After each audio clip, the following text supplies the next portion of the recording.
ಬ್ರಾಹ್ಮ ಭಕ್ತ. ವೈರಾಗ್ಯ ಹೇಗೆ ಉಂಟಾಗುತ್ತದೆ? ಎಲ್ಲರಿಗೂ ಅದು ಏಕೆ ಬರುವುದಿಲ್ಲ? ಶ್ರೀರಾಮಕೃಷ್ಣರು: ಭೋಗ ತೃಪ್ತಿ ಪೂರ್ಣವಾಗದ ಹೊರತು ವೈರಾಗ್ಯ ಉಂಟಾಗುವುದಿಲ್ಲ. ಮಗುವಿಗೆ ತಿಂಡಿ ಕೊಟ್ಟೋ ಅಥವಾ ಆಟದ ಸಾಮಾನು ಕೊಟ್ಟೋ ಸುಲಭವಾಗಿ ಸಮಾಧಾನಗೊಳಿಸಿ ಬಿಡಬಹುದು. ಆದರೆ ಅದು ತಿಂಡಿಯನ್ನು ತಿಂದು ಮುಗಿಸಿದ ನಂತರ ಅಥವಾ ಆಟದ ಸಾಮಾನಿನೊಡನೆ ಆಟವಾಡಿ ಮುಗಿಸಿದ ನಂತರ ಅಳಲಾರಂಭಿಸುತ್ತದೆ. ನಾನು ತಾಯಿ ಹತ್ತಿರ ಹೋಗಬೇಕು ಅಂತ. ತಾಯಿಯ ಹತ್ತಿರಕ್ಕೆ ಕರೆದುಕೊಂಡು ಹೋಗಲಿಲ್ಲ ಎಂದರೆ ಕೋಪದಿಂದ ಆಟದ ಸಾಮಾನುಗಳನ್ನು ರೊಯ್ ಅಂತ ಬಿಸಾಡಿ ತಾರಸ್ವರದಿಂದ ಕಿರಿಚಲಾರಂಭಿಸುತ್ತದೆ. ಬ್ರಾಹ್ಮ ಭಕ್ತರು ಗುರು ಬೇಕೆಂದು ವಾದಿಸತಕ್ಕವರಿಗೆ ವಿರೋಧಿಗಳು. ಅದಕ್ಕಾಗಿ ಬ್ರಾಹ್ಮ ಭಕ್ತ ಅದರ ಸಂಬಂಧವಾಗಿ ಈಗ ಪ್ರಶ್ನೆ ಹಾಕಲಾರಂಭಿಸಿದ. ಬ್ರಾಹ್ಮ ಭಕ್ತ: ಮಹಾಶಯರೇ, ಗುರುವಿಲ್ಲದೆ ಇದ್ದರೆ ಜ್ಞಾನ ದೊರೆಯೋದಿಲ್ವೇ? ಶ್ರೀರಾಮಕೃಷ್ಣರು: ಕೇವಲ ಸಚ್ಚಿದಾನಂದನೇ ಗುರು. ಮನುಷ್ಯ ಗುರುವಿನ ಪಟ್ಟ ಧರಿಸಿ ಜನರಲ್ಲಿ ಆತ್ಮಜಾಗೃತಿಯನ್ನುಂಟು ಮಾಡಿದ್ದೇ ಆದರೆ ಆಗ ತಿಳಿದುಕೊಳ್ಳಬೇಕು ಸಚ್ಚಿದಾನಂದನೇ ಆ ರೂಪ ಧರಿಸಿದ್ದಾನೆ ಎಂಬುದಾಗಿ. ಗುರು ಒಬ್ಬ ಸ್ನೇಹಿತ ಇದ್ದ ಹಾಗೆ. ಆತ ಕೈ ಹಿಡಿದು ಕರೆದುಕೊಂಡು ಹೋಗುತ್ತಾನೆ. ಭಗವಂತನ ದರ್ಶನವಾದ ನಂತರ ಗುರು ಶಿಷ್ಯರ ಭೇದವಿರದು. ಅದು ಬಹಳ ತೊಡಕಿನ ಸನ್ನಿವೇಶವನ್ನು ಸೃಜಿಸುತ್ತದೆ. ಅಲ್ಲಿ ಗುರು ಶಿಷ್ಯರು ಒಬ್ಬರನ್ನೊಬ್ಬರು ಗುರುತಿಸಲಾರರು. ಇದಕ್ಕಾಗಿಯೇ ಜನಕರಾಜ ಶುಕದೇವನಿಗೆ ಹೇಳಿದ, ನಿನಗೆ ಬ್ರಹ್ಮಜ್ಞಾನ ಬೇಕಾಗಿದ್ದರೆ ಮೊದಲು ಗುರುದಕ್ಷಿಣೆ ಕೊಡು. ಏಕೆಂದರೆ ಬ್ರಹ್ಮಜ್ಞಾನ ದೊರೆತ ನಂತರ ಈತ ಗುರು, ತಾನು ಶಿಷ್ಯ ಎಂಬ ಭೇದ ಬುದ್ಧಿ ಇರದು. ಭಗವಂತನ ಸಾಕ್ಷಾತ್ಕಾರವಾಗದೆ ಇರುವವರೆಗೆ ಮಾತ್ರ ಗುರು ಶಿಷ್ಯ ಸಂಬಂಧ. ಕ್ರಮೇಣ ಸಾಯಂಕಾಲವಾಯಿತು. ಬ್ರಾಹ್ಮ ಭಕ್ತರಲ್ಲಿ ಕೆಲವರು ಪರಮಹಂಸರಿಗೆ ಹೇಳುತ್ತಿದ್ದಾರೆ, ಬಹುಶಃ ಈಗ ನಿಮ್ಮ ಸಾಯಂ ಸಂಧ್ಯಾವಂದನೆಗೆ ಸಮಯ ಆಗಿರಬಹುದು. ಶ್ರೀರಾಮಕೃಷ್ಣರು: ಇಲ್ಲ, ಅಂಥದ್ದೇನಿಲ್ಲ. ಮೊದಮೊದಲು ಅವನ್ನೆಲ್ಲ ಮಾಡಬೇಕಾಗುತ್ತದೆ. ಬಳಿಕ ಗಂಟೆ ಬಾರಿಸುವುದು, ವಿಧಿವತ್ ಪೂಜೆ ಇವೆಲ್ಲ ಬೇಕಾಗಿರುವುದಿಲ್ಲ. ಸಾಯಂಕಾಲವಾದ ನಂತರ ಆದಿ ಸಮಾಜದ ಆಚಾರ್ಯ ಬೇಚಾರಾಮ್ ವೇದಿಕೆಯಲ್ಲಿ ಕುಳಿತು ಉಪಾಸನೆ ನಡೆಸಿದರು. ಆಗಾಗ ಬ್ರಾಹ್ಮ ಸಮಾಜದ ಹಾಡುಗಳು ಮತ್ತು ಉಪನಿಷತ್ ಪಾಠಗಳು ನಡೆದವು. ಉಪಾಸನೆ ಮುಗಿದ ನಂತರ ಆಚಾರ್ಯ ಬೇಚಾರಾಮ್ ಪರಮಹಂಸರೊಡನೆ ಕುಳಿತುಕೊಂಡು ಮಾತುಕತೆ ಆಡುತ್ತಿದ್ದಾರೆ.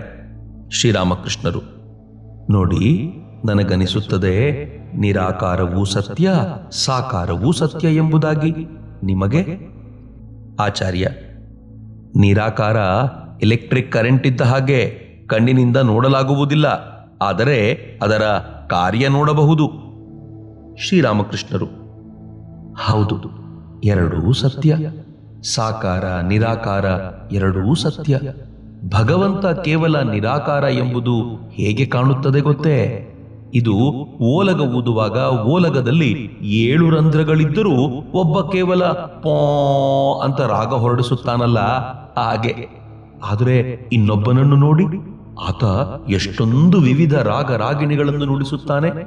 ಅದೇ ರೀತಿಯಾಗಿ ಹಾಗೇ ನೋಡಿ ಸಾಕಾರವಾದಿಗಳು ಭಗವಂತನನ್ನು ಎಷ್ಟೊಂದು ವಿಧದಿಂದ ಪೂಜಿಸಿ ಆನಂದ ಪಡುತ್ತಾರೆ.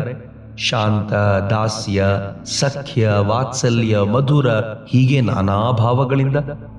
ನೋಡಿ, ಮುಖ್ಯವಾಗಿ ಮಾಡಬೇಕಾದ್ದೇನೆಂದರೆ ಹೇಗಾದರೂ ಮಾಡಿ ಅಮೃತಕುಂಡಕ್ಕೆ ಬಿದ್ದು ಬಿಡಬೇಕು. ಒಬ್ಬ ಸ್ತೋತ್ರಾದಿಗಳನ್ನು ಮಾಡಿ ಅದರೊಳಕ್ಕೆ ತಾನೇ ಧುಮುಕಬಹುದು. ಇನ್ನೊಬ್ಬನನ್ನು ಯಾರೋ ಕತ್ತು ಹಿಡಿದು ಅದರೊಳಕ್ಕೆ ನೂಕಿ ಬಿಡಬಹುದು. ಫಲ ಮಾತ್ರ ಇಬ್ಬರಿಗೂ ಒಂದೇ. ಇಬ್ಬರೂ ಅಮರರಾಗಿ ಬಿಡುತ್ತಾರೆ. ಬ್ರಾಹ್ಮ ಭಕ್ತರಿಗೆ ಸರಿಯಾದ್ದು ನೀರು ಹಿಮಗಡ್ಡೆಯ ಉಪಮೆ. ಸಚ್ಚಿದಾನಂದ ಅನಂತ ಜಲರಾಶಿ ಇದ್ದ ಹಾಗೆ. ಮಹಾಸಾಗರದ ನೀರು ಶೀತ ಪ್ರದೇಶದಲ್ಲಿ ಅಲ್ಲಲ್ಲಿ ಹಿಮಗಡ್ಡೆಗಳ ರೂಪ ತಾಳುತ್ತದೆ. ಅದೇ ರೀತಿ ಭಕ್ತಿ ಶೈತ್ಯದಿಂದ ಅದೇ ಸಚ್ಚಿದಾನಂದ ಭಕ್ತರಿಗಾಗಿ ಸಾಕಾರ ರೂಪ ತಾಳುತ್ತಾನೆ. ಋಷಿಗಳು ಆ ಅತೀಂದ್ರಿಯ ಚಿನ್ಮಯ ರೂಪವನ್ನು ದರ್ಶನ ಮಾಡಿ ಆತನೊಡನೆ ಮಾತುಕತೆ ಆಡಿದ್ದರು. ಭಕ್ತರಿಗೆ ಭಾಗವತೀತನು ಉಂಟಾಗಿ, ಪ್ರೇಮ ಶರೀರ ಉಂಟಾಗಿ ಅವರಿಗೂ ಅದೇ ಚಿನ್ಮಯ ರೂಪ ದರ್ಶನವಾಗುತ್ತದೆ. ಬ್ರಹ್ಮ ಅವಾಂಗ್ಮನಸ ಗೋಚರ ಎಂಬುದಾಗಿ ವೇದಗಳಲ್ಲಿ ಹೇಳಿದೆ. ಜ್ಞಾನ ಸೂರ್ಯನ ತಾಪದಿಂದ ಹಿಮಗಡ್ಡೆಯಂತಹ ಭಗವಂತನ ಸಾಕಾರ ರೂಪ ಕರಗಿ ಹೋಗುತ್ತದೆ. ಬ್ರಹ್ಮಜ್ಞಾನ ದೊರೆತ ನಂತರ, ಅಂದರೆ ನಿರ್ವಿಕಲ್ಪ ಸಮಾಧಿ ದೊರೆತ ನಂತರ, ಅದರಲ್ಲಿ ಅದೇ ಅನಂತ ವಾಂಗ್ಮನಾತೀತ ಅರೂಪ ನಿರಾಕಾರ ಬ್ರಹ್ಮನ ದರ್ಶನ. ಪರಬ್ರಹ್ಮನ ಸ್ವರೂಪ ಏನೆಂಬುದಾಗಿ ಬಾಯಲ್ಲಿ ಹೇಳಲಾಗುವುದಿಲ್ಲ. ಅದರ ಸಂಬಂಧವಾಗಿ ಮಾತೇ ಹೊರಡುವ ಹಾಗಿಲ್ಲ. ಅನಂತವನ್ನು ಯಾರು ತಾನೇ ಮಾತಿನಿಂದ ವರ್ಣಿಸಬಲ್ಲರು? ಹಕ್ಕಿ ಎಷ್ಟೇ ಎತ್ತರಕ್ಕೆ ಹಾರಿ ಹೋದರೂ ಅದು ಹಾರಿ ಹೋಗಬೇಕಾದ ಎತ್ತರ ಇನ್ನೂ ಉಳಿದುಕೊಂಡೇ ಇರುತ್ತದೆ. ನೀವೇನು ಹೇಳುತ್ತೀರಿ? ಆಚಾರ್ಯ: ಹೌದು, ವೇದಾಂತದಲ್ಲಿ ಹೀಗೇ ಹೇಳಿದೆ. ಶ್ರೀರಾಮಕೃಷ್ಣರು: ಒಮ್ಮೆ ಒಂದು ಉಪ್ಪಿನ ಬೊಂಬೆ ಸಾಗರದ ಆಳ ಕಂಡುಹಿಡಿಯಲು ಹೋಗಿತ್ತು. ಆದರೆ ಹಿಂದಿರುಗಿ ಬಂದು ಯಾವ ವರದಿಯನ್ನು ಒಪ್ಪಿಸಲಿಲ್ಲ. ಶುಕದೇವ ಸಚ್ಚಿದಾನಂದ ಸಾಗರದ ದರ್ಶನ ಮಾಡಿದನೇ ವಿನಾ ಪುನಃ ಮುಳುಗು ಹಾಕಲಿಲ್ಲ ಎಂಬುದಾಗಿ ಕೆಲವರ ಅಭಿಮತ. ನಾನು ಒಮ್ಮೆ ವಿದ್ಯಾಸಾಗರನಿಗೆ ಹೇಳಿದೆ, ಎಲ್ಲ ವಸ್ತುಗಳು ಎಂಜಲಾಗಿ ಬಿಟ್ಟಿವೆ, ಆದರೆ ಬ್ರಹ್ಮ ಮಾತ್ರ ಉಚ್ಛಿಷ್ಟ ವಸ್ತುವಾಗಿಲ್ಲ. ಅಂದರೆ ಬ್ರಹ್ಮ ಏನು ಎಂಬುದನ್ನು ವರ್ಣನೆ ಮಾಡಲು ಯಾರಿಗೂ ಸಾಧ್ಯವಾಗಿಲ್ಲ. ಮಾತಿನಿಂದ ಅದನ್ನು ವರ್ಣನೆ ಮಾಡಲು ಸಾಧ್ಯವಾಯಿತು ಎಂದರೆ ಅದು ಉಚ್ಛಿಷ್ಟವಾಗಿ ಬಿಡುತ್ತದೆ. ವಿದ್ಯಾಸಾಗರ ದೊಡ್ಡ ಪಂಡಿತನಾದರೂ ನನ್ನ ಮಾತು ಕೇಳಿ ಅವನಿಗೆ ಬಹಳ ಆನಂದವಾಗಿ ಬಿಟ್ಟಿತು. ಕೇದಾರನಾಥದ ಹತ್ತಿರ ಹಿಮಾವೃತ ಬೆಟ್ಟಗಳಿವೆ. ಹೆಚ್ಚು ಎತ್ತರಕ್ಕೆ ಹತ್ತಿದರೆ ಹಿಂದಿರುಗಿ ಬರುವ ಹಾಗಿಲ್ಲ ಎಂಬುದಾಗಿ ಕೇಳಿದ್ದೇನೆ. ಇನ್ನೂ ಎತ್ತರದಲ್ಲಿ ಏನೇನಿದೆ, ಅಲ್ಲಿಗೆ ಹೋದರೆ ಏನು ಅನುಭವ ದೊರೆಯುತ್ತದೆ ಎಂಬುದನ್ನು ಅರಿಯಲು ಯಾರು ಪ್ರಯತ್ನ ಪಟ್ಟರೋ ಅವರು ಯಾರೂ ಅಲ್ಲಿನ ವರದಿ ಒಪ್ಪಿಸಲು ಹಿಂದಿರುಗಿ ಬರಲಿಲ್ಲ. ಭಗವಂತನ ದರ್ಶನ ದೊರೆಯಿತು ಎಂದರೆ ಮನುಷ್ಯ ಆನಂದ ಪರವಶನಾಗಿ ಬಿಡುತ್ತಾನೆ, ಮೂಕನಾಗಿ ಬಿಡುತ್ತಾನೆ. ಯಾರು ತಾನೇ ಸುದ್ದಿ ಸಮಾಚಾರ ಕೊಡಬಲ್ಲರು? ಯಾರು ತಾನೇ ವಿವರಿಸಬಲ್ಲರು?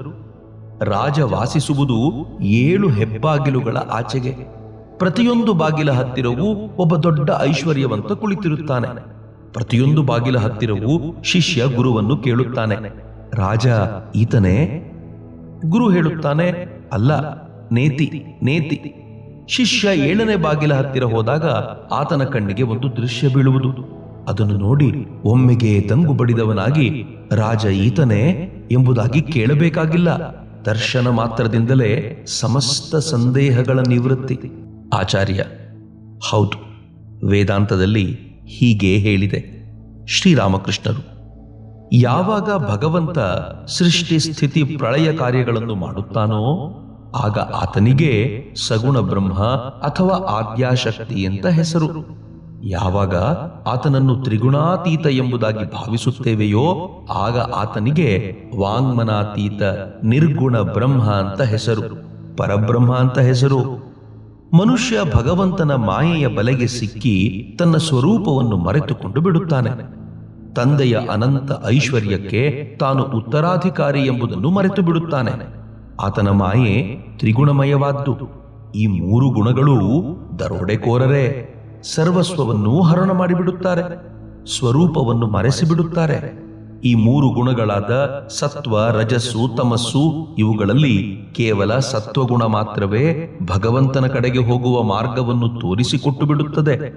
ಆದರೆ ಸತ್ವಗುಣವು ಮನುಷ್ಯನನ್ನು ಭಗವಂತನ ಸಮೀಪಕ್ಕೆ ಕರೆದುಕೊಂಡು ಹೋಗಿ ಬಿಡಲಾರದು. ಒಂದು ಕತೆ ಹೇಳುತ್ತೇನೆ ಕೇಳಿ. ಒಬ್ಬ ಧನಿಕ ಕಾಡಿನ ಮಾರ್ಗವಾಗಿ ಹೋಗುತ್ತಿದ್ದ. ಇದ್ದಕ್ಕಿದ್ದ ಹಾಗೆ 3 ಡಕಾಯಿತರು ಆತನನ್ನು ಸುತ್ತುಗಟ್ಟಿ ಆತನ ಸರ್ವಸ್ವವನ್ನೂ ಕಸಿದುಕೊಂಡು ಬಿಟ್ಟರು. ಆತನ ಹತ್ತಿರ ಇದ್ದು ಬದ್ದುದನ್ನೆಲ್ಲ ಕಿತ್ತುಕೊಂಡ ನಂತರ ಒಬ್ಬ ಡಕಾಯಿತ ಹೇಳಿದ, ಇವನನ್ನೇಕೆ ಹಾಗೆ ಬಿಟ್ಟು ಹೋಗಬೇಕು? ಕೊಂದು ಹಾಕಿ ಬಿಡೋಣ. ಹೀಗೆಂದು ಹೇಳಿ ಆತನನ್ನು ಕತ್ತರಿಸಿ ಹಾಕಲು ಮುಂದುವರಿದ. 2ನೇ ಡಕಾಯಿತ ಆತನನ್ನು ತಡೆದು ಕೇಳಿದ, ಇವನನ್ನೇಕೆ ಕೊಂದು ಹಾಕಬೇಕು? ಪಾಪ, ಇವನ ಕೈಕಾಲು ಕಟ್ಟಿ ಇಲ್ಲೇ ಬಿಟ್ಟು ಹೋಗೋಣ. ಆಗ ಆತ ಪೊಲೀಸಿನವನಿಗೆ ಹೋಗಿ ಹೇಳಲಾರ.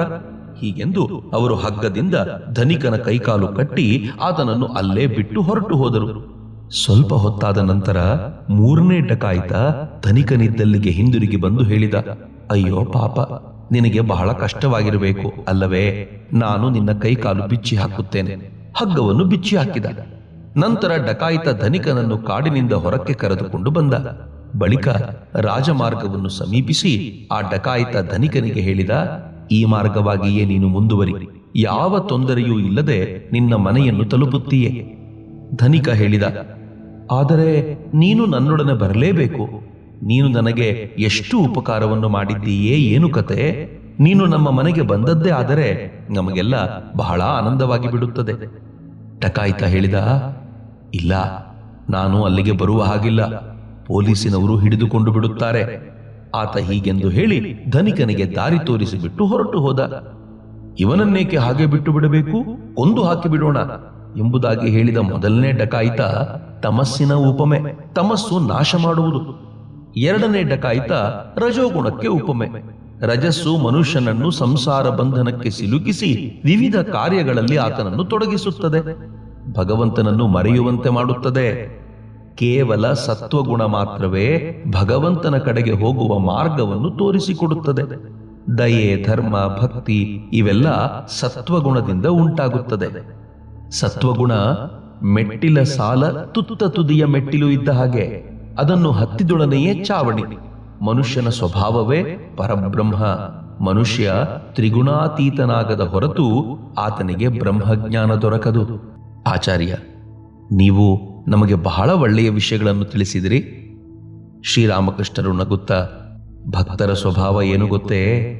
ಒಬ್ಬ ಭಕ್ತ ಇನ್ನೊಬ್ಬ ಭಕ್ತನನ್ನು ಸಂಧಿಸಿದಾಗ ಹೇಳುತ್ತಾನೆ, ನಾನು ಹೇಳುವುದನ್ನು ನೀನು ಕೇಳು, ನೀನು ಹೇಳುವುದನ್ನು ನಾನು ಕೇಳುತ್ತೇನೆ. ನೀವು ಆಚಾರ್ಯ ಪುರುಷರು, ಎಷ್ಟೊಂದು ಜನಕ್ಕೆ ನೀವು ಶಿಕ್ಷಣ ಕೊಡುತ್ತೀರಿ, ಏನು ಕತೆ? ನೀವು ಜಹಜು, ಆದರೆ ನಾವು ಮೀನು ಹಿಡಿಯುವ ದೋಣಿ. 2 ಮೇ 1883 ಚೈತ್ರ ಕೃಷ್ಣ ದಶಮಿ, ಬುಧವಾರ. ಪರಮಹಂಸರು, ಮಾಸ್ಟರ್ ರಾಖಾಲ ಇವರೇ ಮೊದಲಾದ ಭಕ್ತರೊಡನೆ ಸಾಯಂಕಾಲ 5 ಗಂಟೆ ಸಮಯಕ್ಕೆ ನಂದನವನದಲ್ಲಿರುವ ಬ್ರಾಹ್ಮ ಸಮಾಜ ಮಂದಿರಕ್ಕೆ ಬಂದಿದ್ದಾರೆ. ಅವರನ್ನು ಮೊದಲು ನೆಲ ಅಂತಸ್ತಿನಲ್ಲಿರುವ ಬೈಠಕ್ ಖಾನೆಯಲ್ಲಿ ಕೂರಿಸಲಾಯಿತು. ಕ್ರಮೇಣ ಬ್ರಾಹ್ಮ ಭಕ್ತರು ಅಲ್ಲಿಗೆ ಬಂದು ಕೂರಲಾರಂಭಿಸಿದರು. ರವೀಂದ್ರನಾಥ್ ಠಾಕೂರರು ಮತ್ತು ಅವರ ಮನೆಗೆ ಸೇರಿದ್ದ ಇನ್ನೂ ಕೆಲವರು ಅಲ್ಲಿಗೆ ಬಂದು ಸೇರಿದರು. ಈಗ ಪರಮಹಂಸರನ್ನು 2ನೇ ಅಂತಸ್ತಿನಲ್ಲಿದ್ದ ಉಪಾಸನಾ ಮಂದಿರಕ್ಕೆ ಕರೆದುಕೊಂಡು ಹೋಗಲಾಯಿತು. ವೇದಿಕೆಯನ್ನು ಆ ಮಂದಿರದ ಪೂರ್ವ ಭಾಗದಲ್ಲಿ ನಿರ್ಮಿಸಿದ್ದಾರೆ. ನೈಋತ್ಯ ಭಾಗದಲ್ಲಿ ಒಂದು ಇಂಗ್ಲಿಷ್ ವಾದ್ಯ ಪಿಯಾನೋ ಇಟ್ಟಿದ್ದಾರೆ. ಉತ್ತರ ಭಾಗದಲ್ಲಿ ಕೆಲವು ಕುರ್ಚಿಗಳನ್ನು ಹಾಕಿದ್ದಾರೆ. ಮುಂಗತ್ತಲೆ ಸಮೀಪಿಸಿದೊಡನೆ ಉಪಾಸನೆ ಆರಂಭವಾಗುತ್ತದೆ. ಪರಮಹಂಸರು ಉಪಾಸನಾ ಮಂದಿರವನ್ನು ಪ್ರವೇಶಿಸಿದೊಡನೆಯೇ ವೇದಿಕೆಗೆ ಪ್ರಣಾಮ ಮಾಡಿದರು.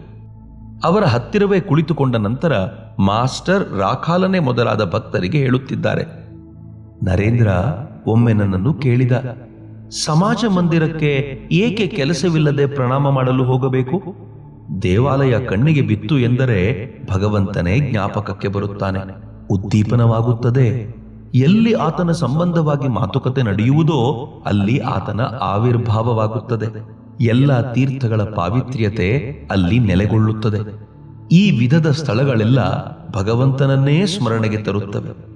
ಒಮ್ಮೆ ಒಬ್ಬ ಭಕ್ತ ಜಾಲಿ ಮರವನ್ನು ಕಂಡೊಡನೆಯೇ ಭಾವಾವಿಷ್ಟನಾಗಿ ಬಿಟ್ಟ. ರಾಧಾಕಾಂತ ದೇವಾಲಯದಲ್ಲಿ ಉಪಯೋಗಿಸುತ್ತಿರುವ ಕೊಡಲಿ ಕಾವು ಈ ಮರದ್ದೇ ಎಂಬ ಜ್ಞಾಪಕ ಆತನಿಗೆ ಉಂಟಾಗಿಬಿಟ್ಟಿತು. ಇನ್ನೊಬ್ಬ ಭಕ್ತನಿಗೆ ತನ್ನ ಗುರುವಿನ ಮೇಲೆ ಅಂತಹ ಶ್ರದ್ಧಾಭಕ್ತಿ. ಆತನ ನೆರೆಹೊರೆಯವರು ಯಾರು ಕಣ್ಣಿಗೆ ಬಿದ್ದರೂ ಭಾವಾವಿಷ್ಟನಾಗಿ ಬಿಡುತ್ತಿದ್ದ. ಮೇಘ ಕಣ್ಣಿಗೆ ಬಿತ್ತು ಎಂದರೆ, ನೀಲಿ ವಸ್ತ್ರ ಕಣ್ಣಿಗೆ ಬಿತ್ತು ಎಂದರೆ, ಕೃಷ್ಣನ ಪಟ ಕಣ್ಣಿಗೆ ಬಿತ್ತು ಎಂದರೆ ಶ್ರೀಮತಿಗೆ ರಾಧೆಗೆ ಕೃಷ್ಣನ ಉದ್ದೀಪನವಾಗುತ್ತಿತ್ತು.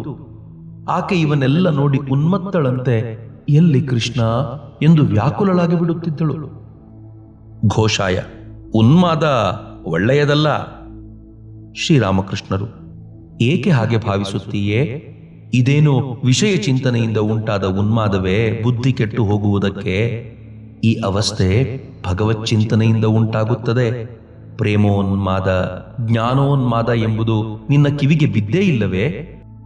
ಒಬ್ಬ ಬ್ರಾಹ್ಮ ಭಕ್ತ, ಏನು ಮಾಡಿದರೆ ಆತನ ಸಾಕ್ಷಾತ್ಕಾರ ಪಡೆದುಕೊಳ್ಳಬಹುದು? ಶ್ರೀರಾಮಕೃಷ್ಣರು, ಭಗವಂತನನ್ನು ಪ್ರೀತಿಸಿದರೆ. ಭಗವಂತನೇ ಸತ್ಯ, ಈ ಜಗತ್ತು ಅನಿತ್ಯ ಎಂಬ ವಿಚಾರದಲ್ಲಿ ಸದಾ ತೊಡಗಿದ್ದರೆ. ಅಶ್ವತ್ಥ ವೃಕ್ಷವೇ ಸತ್ಯ, ಹಣ್ಣು 2 ದಿನದ್ದು.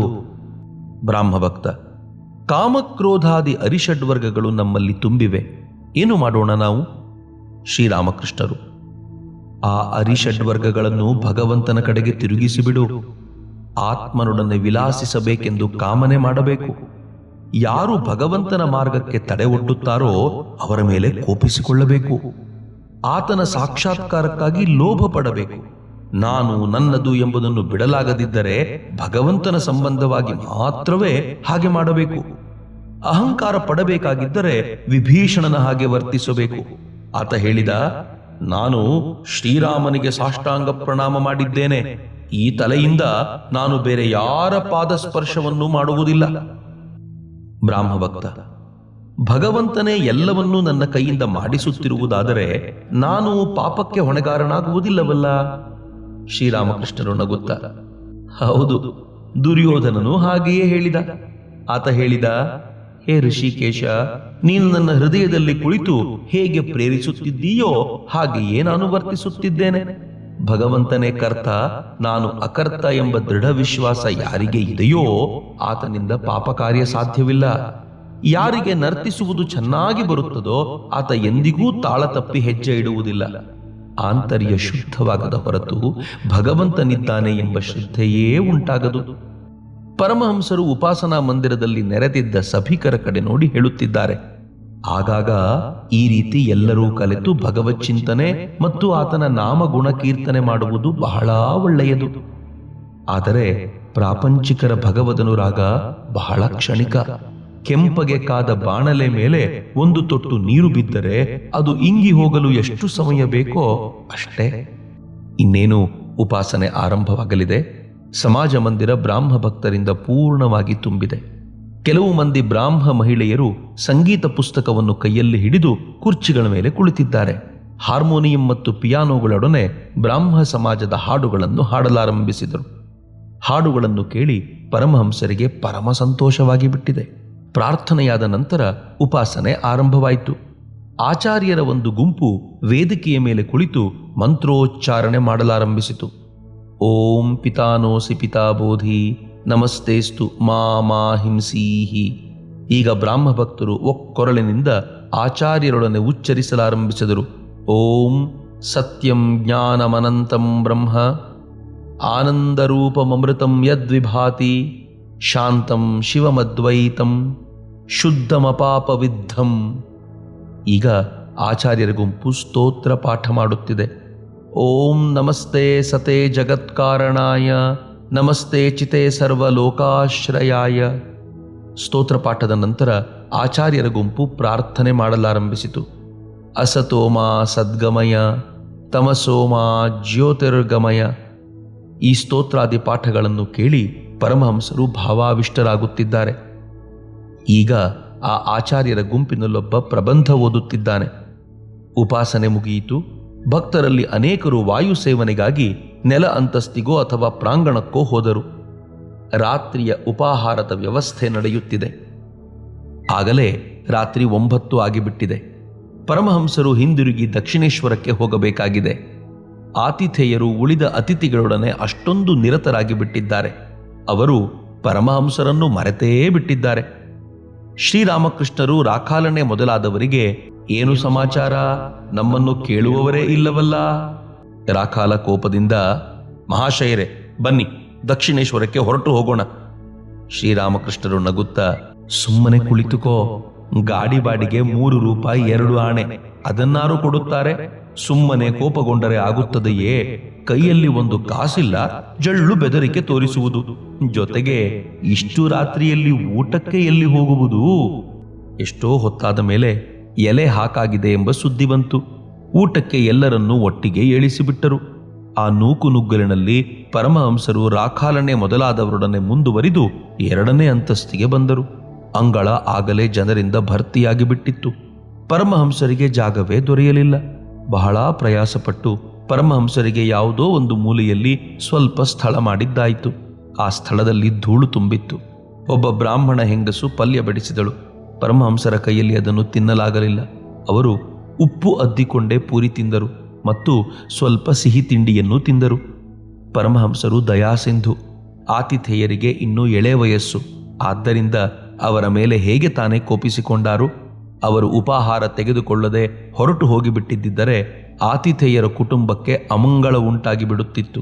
ಭಗವಂತನ ಪ್ರೀತ್ಯರ್ಥವಾಗಿ ಈ ಉತ್ಸವವನ್ನು ಏರ್ಪಡಿಸಿದ್ದರಿಂದ ಏನೇ ಲೋಪದೋಷವಿದ್ದರೂ ಮನ್ನಿಸಬೇಕಾದ್ದೇ.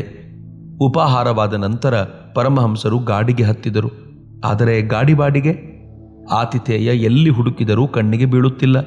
ಇದರ ಸಂಬಂಧವಾಗಿ ಒಂದು ದಿನ ಪರಮಹಂಸರು ಭಕ್ತರಿಗೆ ನಗುನಗುತ್ತಾ ಹೇಳಿದರು, ನಮ್ಮ ಹುಡುಗರು ಆತಿಥೇಯನನ್ನು ಹೇಗೋ ಪತ್ತೆ ಮಾಡಿ ಆತನನ್ನು ಗಾಡಿ ಬಾಡಿಗೆ ಕೇಳಿದರು. ಮೊದಲು ಅವನು ಕೊಡದೆ ಹೋದ. ಆದರೆ ಹುಡುಗರು ಕೊನೆಗೆ ಹೇಗೋ ಮಾಡಿ ಅವನಿಂದ 3 ರೂಪಾಯಿ ವಸೂಲಿ ಮಾಡಿದರು. ಉಳಿದ 2 ಆಣೆಯನ್ನು ಕೊಡದೆ ಹೋದ. ಆತ ಹೇಳಿದ, ಕೊಡುವುದಿಲ್ಲ, ಹೋಗಿ, ಇಷ್ಟೇ ಸಾಕು.